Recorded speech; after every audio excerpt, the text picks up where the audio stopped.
Jukun. Jukun kalma ce da ke nufin mutum a yaren Jukunanci, kuma yare ne da wasu jama'a ke magana da shi.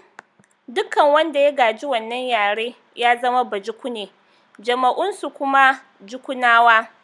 Jukunawa su mutane ne masu karɓan baƙi, son zaman lafiya, son jama'a, biyayya, fafutukar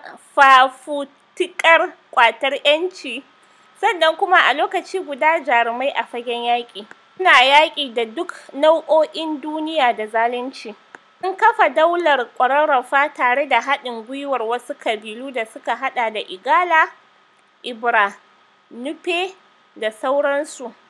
Ƙwararrafa daula ce da ta yi yaƙi da wasu daga cikin manyan daulolin ƙasar Hausa kamar irin su Kano, Katsina, Zazzau da sauransu. Daular ƙwararrafa ta ruguje daga baya ta samar da sabuwar daular Jukun zalla da ke headquarter a garin Wukari, Taraba. A 17, Sarkin Bindiga Alhaji Muhammad Sayoji Ahmad ya ce, Jukunawa sun fito ne daga Yemen, suka shigo ta ƙasar Sudan ta yau, inda suka yaɗa zango a garin Khartoum ta Sudan. Daga nan suka rankayo ta gefen kogin Chadi, kama har suka zo dutsen Bima. Daga wannan dutse na Bima shi ne suka rabu gida biyu, kashi ɗaya daga ciki suka kama hanyarsu tiryan-tiryan har zuwa dutsen Binga, inda suka kafa wani gari wadda a yau ake kiransa da suna Yelwa.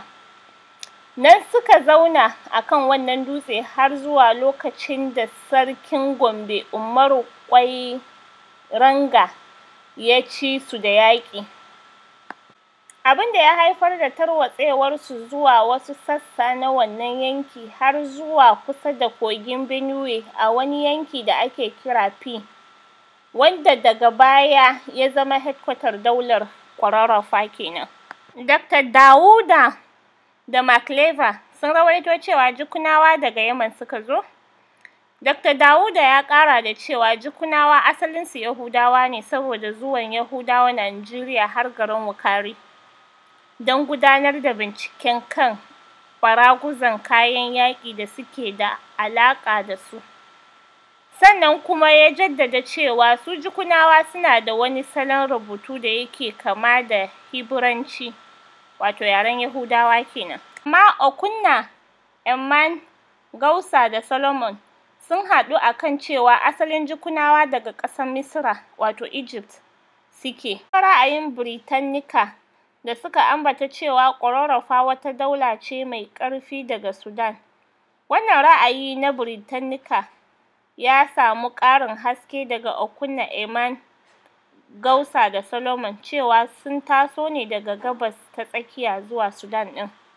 Saboda haka idan muka tattara waɗannan bayanai sai mu ga cewa asalin Jukunawa daga Gabas ta Tsakiya suka zo suka zauna a Sudan tun cikin ƙarni na 4, sannan suka shigo ƙasar baƙaƙe inda suka fara yaɗa zango a Kukawa, sannan suka koma Ngazargamu, sai kuma dutsen Mandara. Daga nan sai mu bi ta tsohuwar jihar Gongola wacce yanzu take cikin jihar Adamawa, sai kuma garin Kilba, sai kogin Hawal duk a jihar Adamawa ta yau, sai kuma suka zarce zuwa Shani, daga nan sai Findiga, waɗanda su kuma a yau suke cikin jihar Gombe.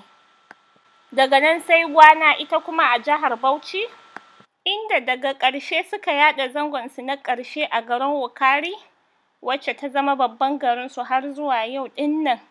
Shi garin Wukari yanzu yana nan cikin Taraba. Rabon Jukunawa: akwai Jukunawan asali, akwai Jukunawan dole, akwai ƙawayen Jukunawa. Kamar yadda a lokacin Alhaji Gambo Garba Galadiman Findiga ya faɗa cewa Jukunawan asali sun karkasu zuwa Jukun ɗin Wukari, Jukun Findiga, Jukun Kona da Jukun ɗin Kuteb. Jukunawa waɗanda suka samu asali daga ƙwararrafa mutane ne masu matuƙar jarumtaka wajen yaƙi. Jukunawa sun yi galaba a yaƙin da suka gwabza da manyan daulolin ƙasar Hausa, waɗanda suka haɗa da Kano, Katsina da kuma Zazzau. Wannan magana muna iya ƙarfafa ta daga sunayen wasu unguwanni guda biyu da ke cikin garuruwan Kano da Zaria. A garin Kano akwai wata unguwa mai suna Yakasai. Yakasai kalma ce da ke nufin za mu dawo ko muna dawowa, wacce ta fito daga bakin su Jukunawa lokacin da suka ci Kano da yaƙi. Sannan kuma akwai unguwa mai suna Tudun Jukun a cikin garin Zaria, wacce ita ma Jukunawa suka kafa ta bayan sun ci garin Zazzau da yaƙi. Sarki Ali Mai na daular Borno shi ne ya taka musu birki a lokacin da suka kai wa Ngazargamo harin yaƙi. Da ba wani cikakken ƙayyadadden adadin yawan jama'ar Jukunawa, amma dai ana harsashen yawansu ya haura miliyan 2.5.